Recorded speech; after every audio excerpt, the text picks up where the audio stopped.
The students spent a good part of the semester examining materials and testing the fabrication equipment.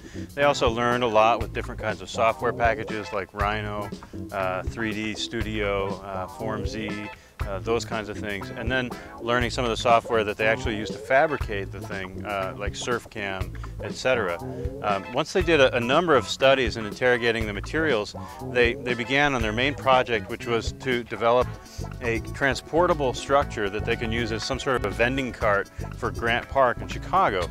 And the main idea was that the thing could be collapsed, brought to any kind of a venue, and then opened back up to be used to sell cell phones, to vend soft drinks, to do things for festivals, that kind of stuff. And the whole thing for the project was that it was digitally conceived of and digitally fabricated, and everything was seamlessly integrated through this feedback loop of understanding the modeling all the way through the fabrication of the components. The students had to manage a lot of complexity in this project because there was a lot of interesting forms and shapes, and they had a lot of interesting issues they had to confront in terms of fabricating the components for this. So in order to manage that complexity, they used a number of softwares that they interrogated and developed during this process.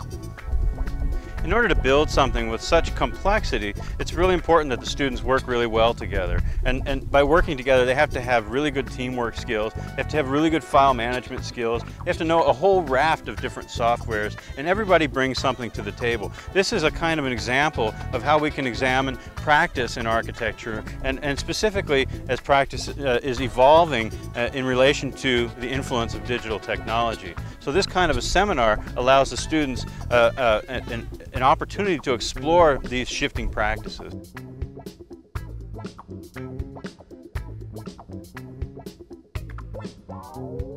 A lot of design firms are starting to look at this digital fabrication process in what they do. They're working with huge scales like sheet metal contractors and building scales to realize this digital to digital idea. What the students have been doing is a sort of a smaller version of that. Encapsulated in this vending cart are all of the ideas of the feedback loop, of managing the files and the data, of the exchange of information, of the teamwork that's necessary in order to build these kinds of projects. So the students have been examining a kind of a microcosm of the larger scale digital to digital building process that you see in a lot of contemporary architecture today.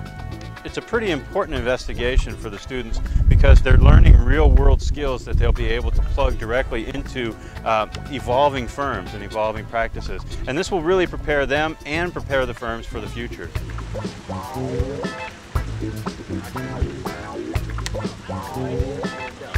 All right, nice work. Yeah.